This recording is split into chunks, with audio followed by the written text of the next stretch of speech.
Let's see what we pull today.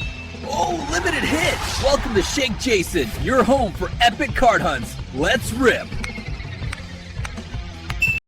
哟，各位玩家，欢迎回到我们的深度解析。嘿，大家好！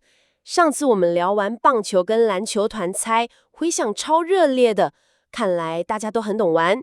今天我们要来猜一个，即将引爆市场的超级炸弹，主角就是2025-26 Topps Midnight Basketball 系列。这系列我觉得非同小可，在 Panini 独占 NBA 球卡10多年之后，Topps 终于带着完整授权回来了。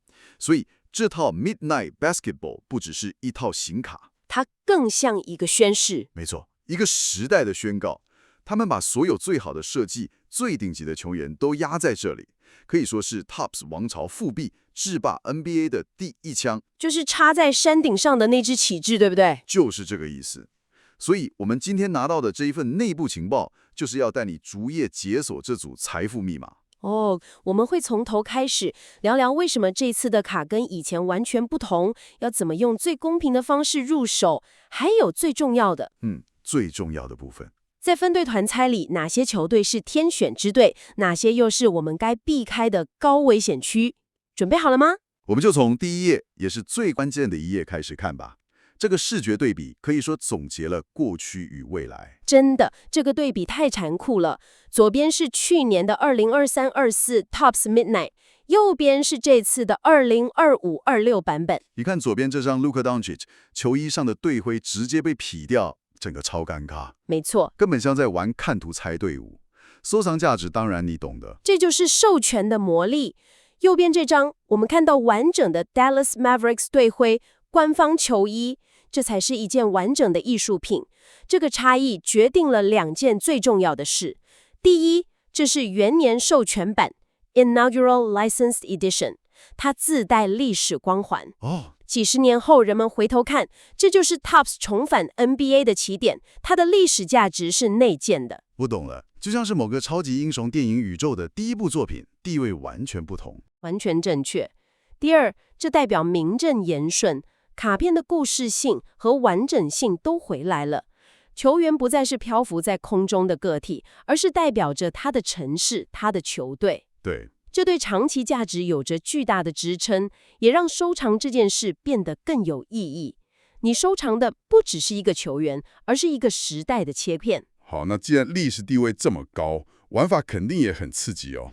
我们翻到下一页，这张图就很有意思。一个天秤，一边是钞票和奖杯，另一边是一碗泡面。这是在暗示我们猜这盒卡不是大富大贵，就是回去吃土吗？这张图完美诠释了 Hit-Driven 产品的特性，也就是大奖驱动。我们来看看它的盒子配置，一盒里面只有1包，一包里面只有7张卡。等等，一盒才7张卡，这也太精华了吧？精华也意味着风险高度集中，但它的亮点是，这7张卡里面保底就有3张是签名卡。哇！这代表你每一抽都可能直接开出大奖，像是抽中 Cooper Flag 的新秀签名。但缺点是它几乎没有中间值。如果你的签名卡没开到核心球员或是一线球星的低编号特卡，那整盒的价值可能会瞬间蒸发。听起来就像是玩俄罗斯轮盘，每一发都可能中大奖，也可能直接归零。这对心脏真的不友善呢。这就是一翻两瞪眼的游戏，但也因为这样，猜卡过程的刺激感是无可取代的。现在问题来了，这么刺激的产品，要怎么确保大家都能公平买到？对，这才是重点。以前抢这种热门商品，根本是在跟全世界的机器人比网速，设好几个闹钟，时间一到狂按 F5， 结果还是秒杀，心脏病都快发作了。这次 Topps 带来了好消息，他们采用了 EQL 系统，全名是 Run Fair。你可以把它想象成一个线上的抽签系统，比的是人品，不是手速。终于啊，这对我们普通玩家来说简直是天大的福音。所以具体是怎么操作的？流程非常简单，主要分3步。第一步是登记，在指定时间内，你去 Topps 官网找到产品页面，登记你的账号，并且预先授权你的信用卡资料。预授权。第二步是验证， EQL 系统后台会自动过滤掉那些重复注册的假账号和机器人程式，确保每一个登记都是真人玩家。好，然后第3步。等到第3步就是开奖了，时间一到，系统会随机抽出中选者，只有中选的人会被扣款，然后就等着卡片寄到家。整个过程你只需要登记一次，然后就可以去泡杯咖啡，静待命运的审判。这真的好太多了。这套系统之所以重要，是因为它大幅增加了普通玩家原价入手的机会。在球卡市场，能用原价买到这种等级的产品，本身就是一种胜利。没错。请大家记住预购时间，美东时间1月6日中午12点。好，那聊完了怎么买，我们来看看下一页。我知道你已经被这系列帅到不行了，全黑的设计配上 Chrome 材质，视觉冲击力真的拉满。但这张图提醒了我们，帅是有代价的。一张完美的卡旁边是一张心碎的卡，还被放大镜检视。这在说暗色系卡片的天生诅咒吗？正是如此。如果说评级就是 grading 是决定卡片最终价值的关键，那棉男系列在这方面可以说是有3大先天的缺陷。这也是为什么鉴定师私下都说这系列的品相控制，也就是 QC 会是一场噩梦。那3大缺陷快说来听听，让我们一个心理准备。首先是白边刺客，你看它的设计是全黑边框，对，这代表只要卡片在工厂裁切时有一点点误差，或是运送过程中有轻微碰撞，边角就很容易露出纸张内层的白色。在全黑的背景下，那一丁点白色会被无限放大，你的 PSA 10梦想可能就直接破碎了。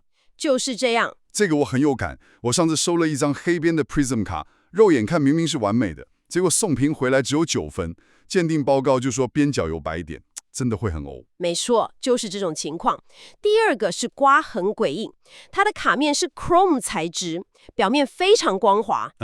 这种材质在黑底上，任何细微的印刷线 print lines 或原厂就有的滚轮痕迹都会被视觉放大，在强光下一照，那些细小的刮痕简直无所遁形。所以可能你抄到一张神卡，当下超兴奋，结果仔细一看，脸上有一条细细的线，当场从天堂掉到地狱。就是这个意思。最后一点也是最难控制的，叫做签名油污。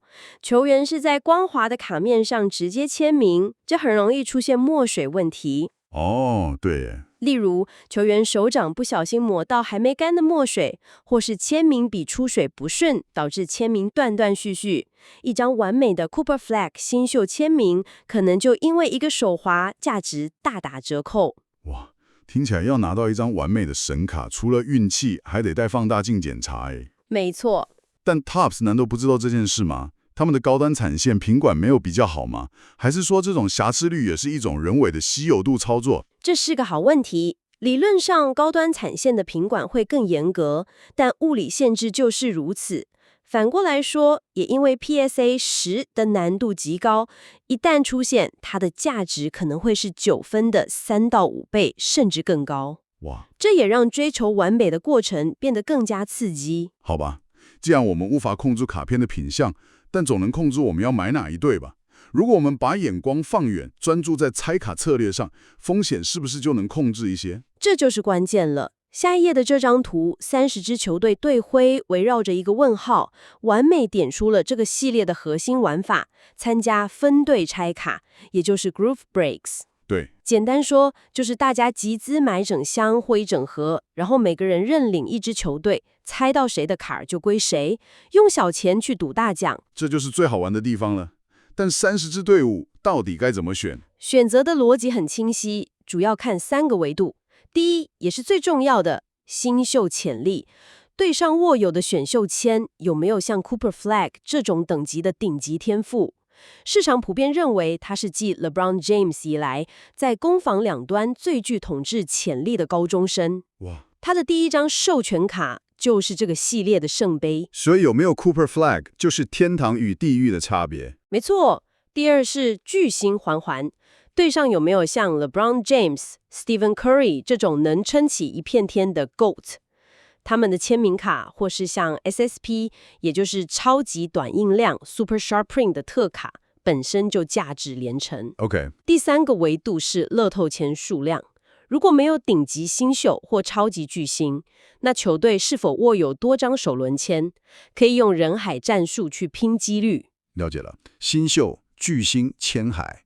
那我们就用这3个标准来看看接下来的绿灯区跟红灯区分析吧。我们先从绿灯区，也就是期望值最高的队伍开始。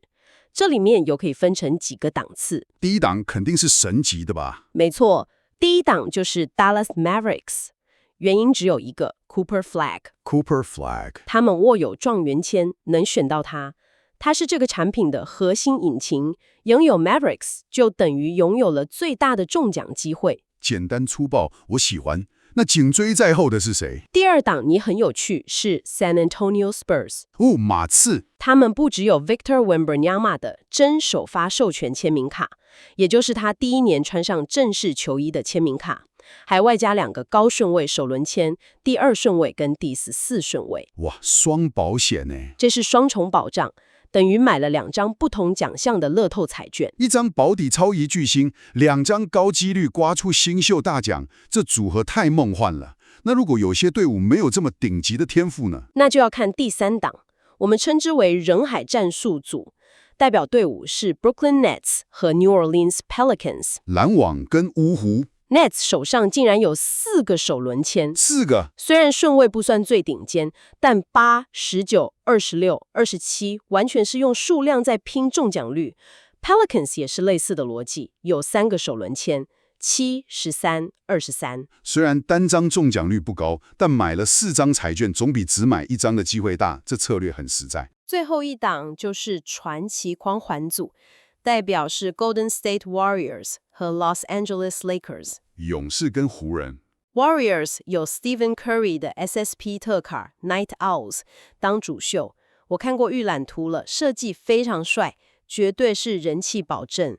而 Lakers 则是有 LeBron James 的首张湖人球衣 Topps 签名卡，这本身就具备了历史级的收藏意义。所以绿灯区的逻辑很清楚了，要么有状元签王，要么有历史级巨星加持，再不然就是用海量乐透签跟你拼几率。现在我们来看看光谱的另一端，红灯区。这些队伍，如果你手气不是特别好，建议还是先三思。来吧，让我们看看地雷区在哪，哪些队伍是我们该绕道的。首先是4大皆空组，像是 Houston Rockets、Denver Nuggets、Indiana Pacers 和 Sacramento Kings。火箭、金块、溜马跟国王。这些队伍非常惨，基本上没有任何首轮签，这意味着你唯一的希望就是猜到现役球星的低编号平行卡或签名卡。在这种大奖驱动的产品里，把所有希望都赌在那个极低的几率上，风险太高了。完全正确。再来是聊胜于无组，像是 Detroit Pistons 和 Cleveland Cavaliers。他们虽然有2轮签，但在这种高端产品里，2轮新秀签名的价值几乎可以忽略不计。风险跟前面那组差不多高。冠军光环在这里也没用吗？像是 Boston Celtics？ 这就是虚有其表组了。Boston Celtics 虽然是冠军队，但他们只有首轮末段的选秀签和2轮签。同样的还有 Milwaukee Bucks， 虽然有 Giannis Antetokounmpo， 但新秀池太浅了。还有 Clippers。对 ，Los Angeles Clippers， 队上巨星多，但年龄偏大，几乎没有新秀潜力。这些队伍的价格可能不便宜，但回报期望值很低。所以红灯区的核心逻辑就是，没有高数位新秀，你就只能祈祷奇迹发生。CP 值太低，非常容易血本无归。当然，在绿灯和红灯之间，还有一些中立观察区，像是 Phoenix Suns、Chicago Bulls、Toronto Raptors 等等。太阳、公牛、暴龙。他们有核心球星或是中段顺位的选秀签，例如太阳有第10顺位，公牛有第12顺位。这些队伍值得小赌一把，但不会是首选，比较适合真心支持该队的佛系玩家。哇，这个分析真的给了我们一张非常清晰的路径图诶，感觉资金应该要集中在哪里，已经一目了然了。没错，你的目标应该是集中火力在绿灯区，来最大化你的回报可能性。好了，我们把刚刚这些线索全部串起来看，所以你给玩家的最终判决是什么？这道卡到底该不该买？我认为这套卡是 Topps 回归后具种历史意义和视觉冲击力的产品，潜力巨大，但伴随着极高的品项和配置风险。所以我会给大家3条黄金法则。请说。第一，如果你能透过 EQL 系统原价抢到，那必买。必买。因为这产品的元年授权地位，让它的密封盒本身就具备了历史溢价的潜力，就算不拆，长期持有的价值也很高。第2条呢？如果没抽到2级市场价格炒很高怎么办？那就是第2条法则。如果2级市场炒太高，建议先观望，或是转而参与分对拆卡。千万不要被FOMO，也就是害怕错过的情绪冲昏头。对，不要上头，用合理的价格参与，才能享受乐趣。这点非常重要。那对于刚想入坑的新手呢？这就是第3条法则。如果你是新手，强烈建议先从分对拆卡开始试水温。直接买一整盒的风险对新手来说太高了。没错，先选一支绿灯区的队伍，花几百或几千块体验一下，感受这个产品的魅力和风险，是最好的学习方式。总结的太好了。你需要清楚地认识到自己的风险承受能力和投资目标。这不是一个适合所有人的产品，但对于目标明确的收藏家或投资者来说，它提供了无与伦比的机会。没错，记住，帅是一辈子的事，但破产可能是一瞬间的事。哈哈，请理性投资。请理性投资。这次的分析有料吗？如果喜欢我们的内容，就用行动支持我们。欢迎订阅、按赞加分享，也别忘了开启小铃铛，这样下次的财富密码你才不会错过。最后也留给你一个问题思考，在这套视觉效果极致的 Midnight 系列里，除了球员本身，卡片的特殊设计，像是 Stephen Curry 的 Night Owls SSP 特卡也是一大亮点。所以除了追逐 Cooper Flag 的新秀签名卡，你更愿意投入资源去追求哪一张设计独特的 SSP 特卡呢？在留言区写下你的答案和理由吧。我们下次见。Hello， 大家好，我是奶昔杰森，今天来拆包看运气。哇，限量签名到手了！喜欢卡片开箱分享，记得订阅奶昔杰森。